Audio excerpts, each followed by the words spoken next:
welcome back to the Prepared Mind channel. It's early morning and I still have a cup of coffee going, but it's time to look and time for me to share some concepts and ideas. You guys have made this channel successful. You know, I just think, you know, whether I'm managing a business or whether I'm building a house or doing construction, it doesn't matter. My brain is always doing this. It's just you guys have made it possible for me to do this, think, and make it my job. So thank you very much, bottom of my heart. You know, there's other things that I could be doing, but I think this is what I do best. Or at least this is what I enjoy doing best. Back when I was younger, I wanted to be a musician. In my head, like Mozart, I could compose the most beautiful music, but I couldn't put it on paper. I couldn't explain it, in other words, in a way that other people could understand what it was I was thinking. Unlike music, I can explain the things that are going on in the world, and I think that I can describe it in a way that everyone else can understand, and they can go look for themselves. So unlike the music, which was just up here, this is something that we all can benefit from. So that little life anecdote is one thing. But the other thing is, before 2008, you had no idea who I was. In fact, before Christmas of 2014 or whatever, back when I first started the channel, nobody knew who I was. I'm just a normal guy, right? But back before 2008, I was very happy doing what I was doing. I was building rental houses and building a custom house and developing real estate and city and real estate in the country. It was a really good time, and I didn't want that good time to end. I didn't. But things were going on in the world that didn't care what I wanted. It didn't care what I believed. The facts were the facts. Right? And as Sergeant Friday would say, just the facts, ma'am. The facts were the facts. So the question is, do I tell you what I want things to be like on this channel? No. I mean, if I could tell you what I want things to be like, everyone would, you know, we'd all be living some fantasy dream, right? But the facts are, things are happening out there, and we need to be prepared. You need food, water, shelter, clothing, medicine, means of self-defense. We need to be prepared mentally for what's coming. And we need to have an appropriate plan to accommodate the facts, not the things we want. You see, I had built this lifestyle, right, pre-2008 crash, based on the fantasy stories that we were being told by the banks and by the government and by the television. And it came to an end. I saw what was coming. I went and got into a different profession, you know, just rather tangential, but using the same skill sets. So you can reposition yourself. And that's really what I'm gonna start this video on here for you Patreon patrons. You guys are awesome.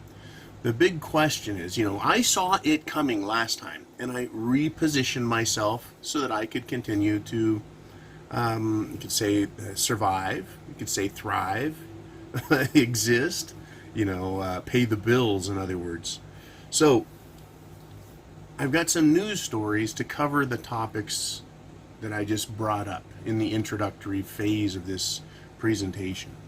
Are free-riding investors setting up markets for a major collapse? Well, it's really not what I would call a great headline. That's not a great headline, because I think it's inaccurate. I think it's putting the onerous for the coming collapse on the investors. Let me read it again. Are free-riding investors setting up markets for a major collapse? No, they're not. Now, you could ask, are free-riding investors getting ready for markets to collapse? Are investors getting ready for a market collapse to give them a free ride up?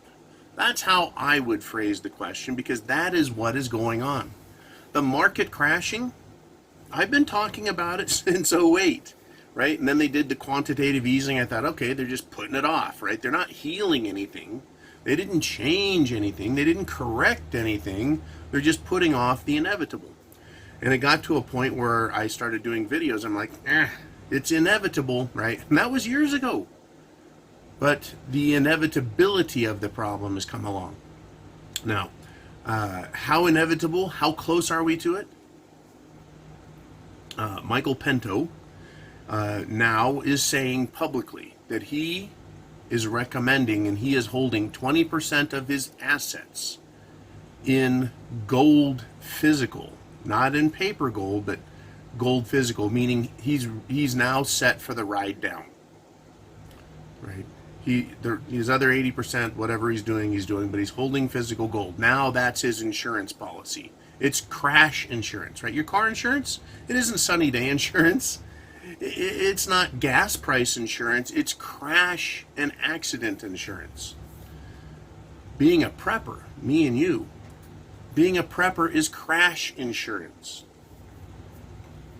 My thing with Michael Pinto is I think he is the most accurate, most spot on at identifying where we're at, along with the ability to predict future activity based on where we're at. I've been following his model for several years.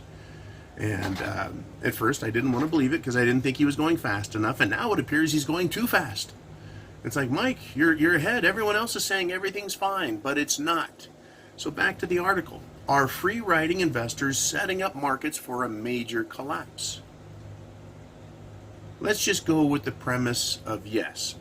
Investors are getting ready for a collapse and they're going to profit off of it immensely. They aren't causing it though, but they're definitely going to get on the coattails and travel down with it and make money on the way down.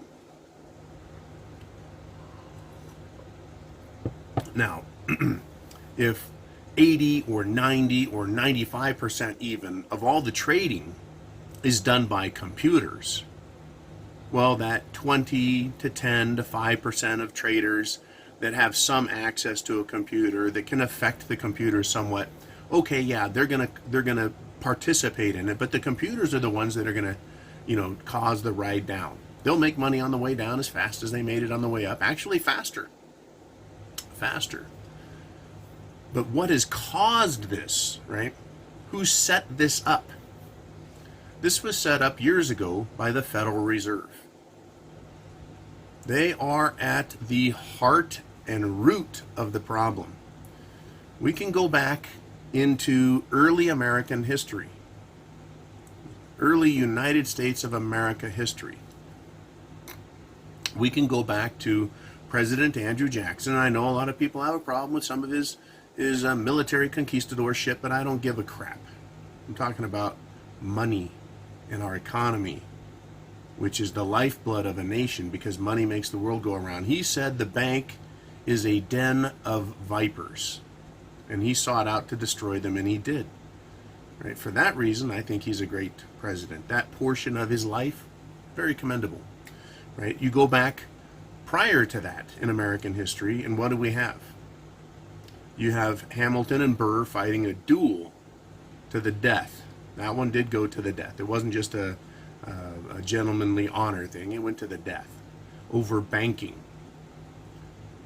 And indeed, right, part of our revolution was over control of money.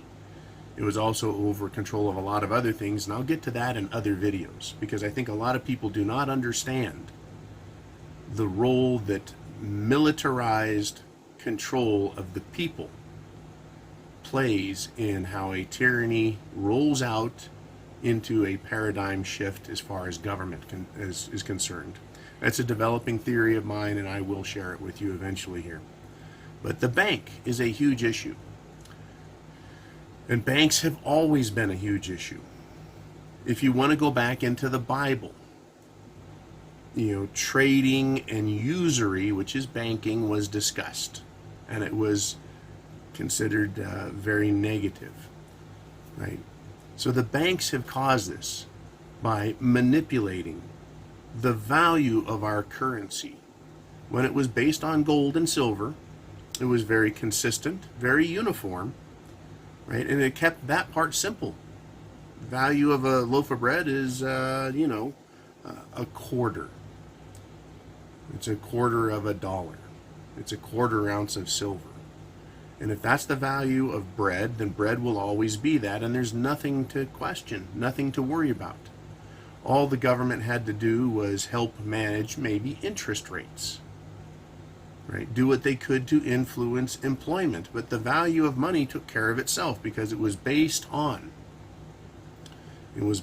something real. Today, right, the value of money is traded. The value of money is traded. The stability of money is traded. It's called, volatility and indexes and other indexes that are used.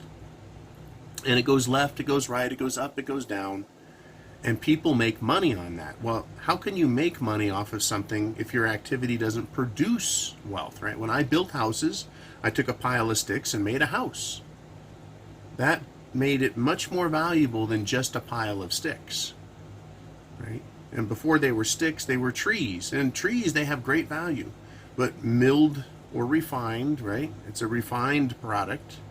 It becomes sticks, more valuable than just a raw tree. And raw sticks are much more valuable in a house form. So you add value to it. When a trader buys and sells stock, they're not making anything. They're just taking money out of the system. So, investors are getting ready for a major collapse. They're going to make a bunch of money, which is the wealth transfer. And they aren't setting it up, it's all set up for them. They just have to recognize it and prepare themselves. The same way you and I recognize diplomacy failing, politics failing, social organization is failing. And I've got videos to do on that. And they're painful to listen to because people tie their feelings up in stuff, right? But everything is coming down. There's massive trouble in the world of energy, oil.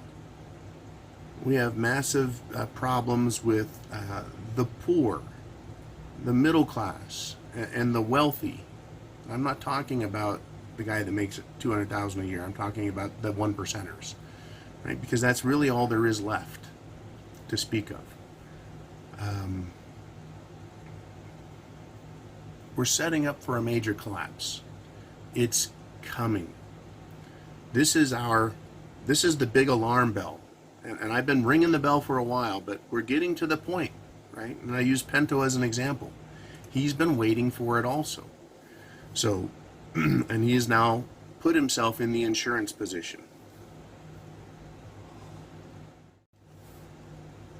So back before '08, we were told the market is great, right? The little bobble, right? There was a bobble in the world of banking earlier in 2008, and Benjamin Shlomo Bernanke, Federal Reserve Chairman, he came out and he said, hey, we've got it contained, there's no problem, everything's good.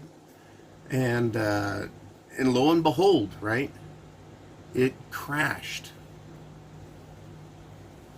Earlier this year in China, we had a bobble, right? Their bank, and you're going to have to forgive my pronunciation, Baosheng, BSB, China's bank, right?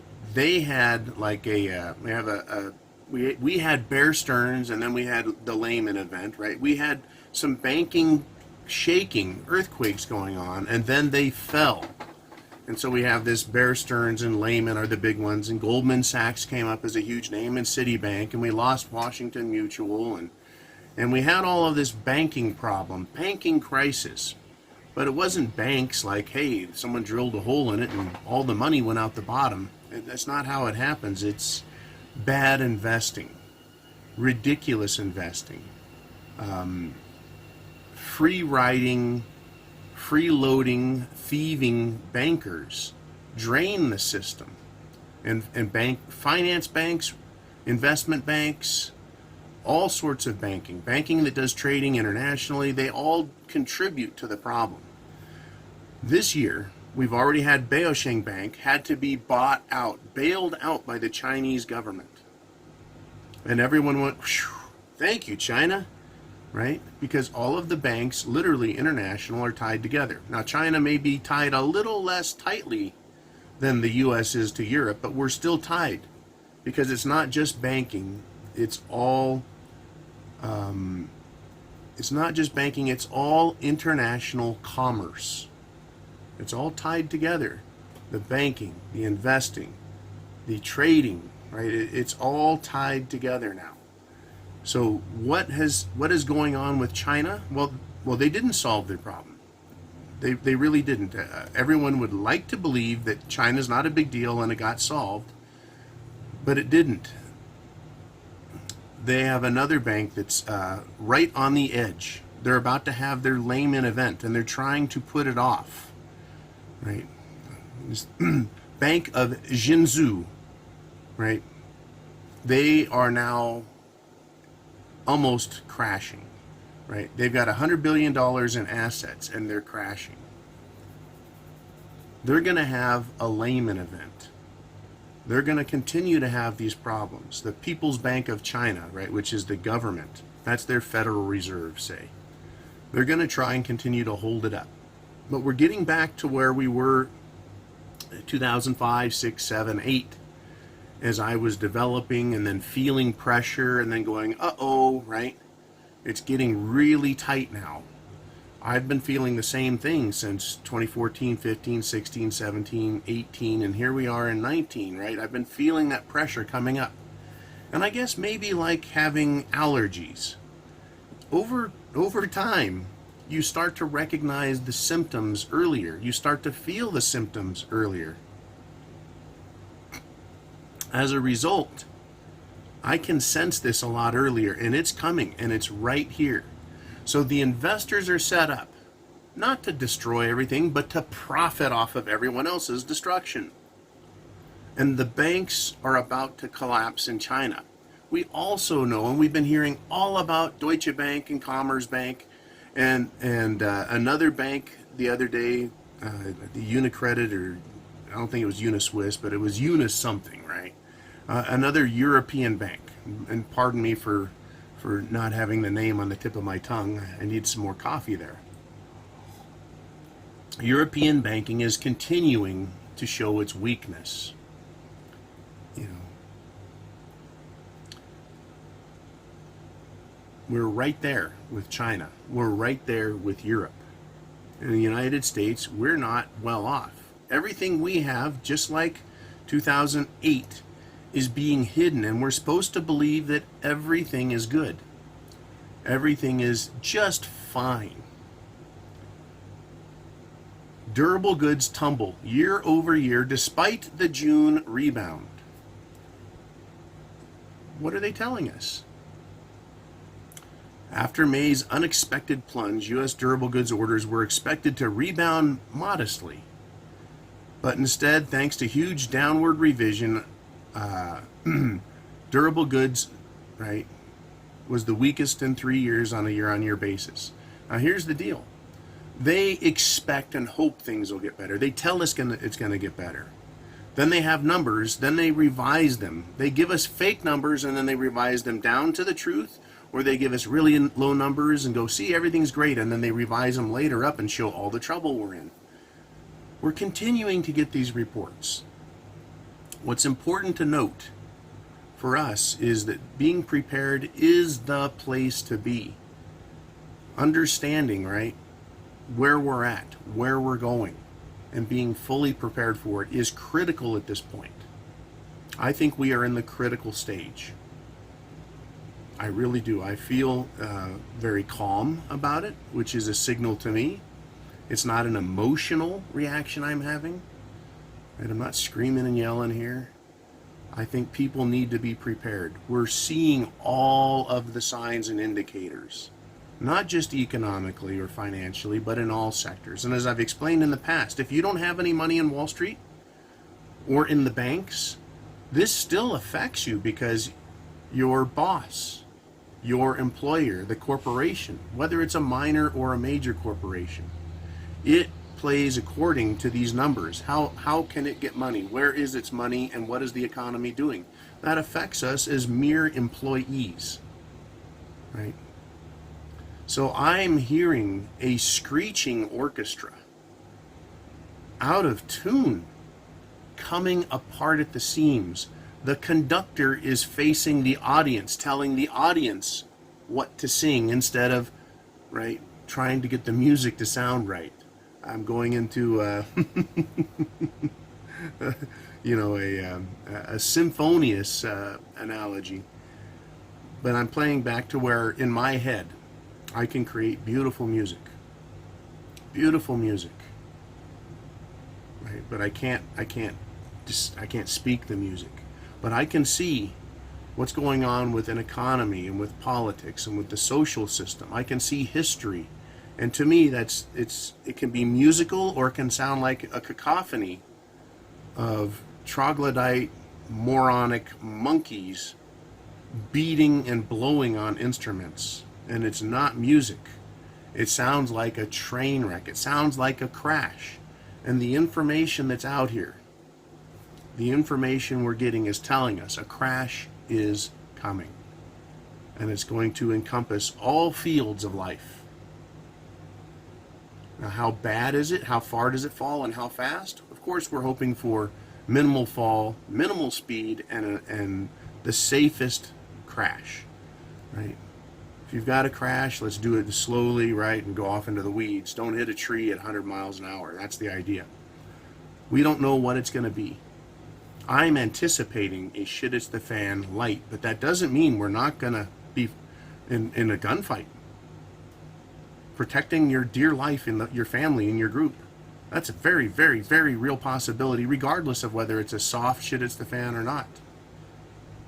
You know, that's what I'm predicting based on the actions they're taking to preempt and get in the way and get under this thing. And that's what I think Trump is doing, trying to get under it, to give it a softer landing. But it's coming, and it's going to be some sort of a crash. I want to thank you again for supporting me and what I do here so that I can help you and you can help others. Thank you for sharing the information with others. I invite you to do that. Share the information. Get the word spread. Do all that you can to prepare yourself, right? Because it's coming. Chance favors the prepared mind is yours.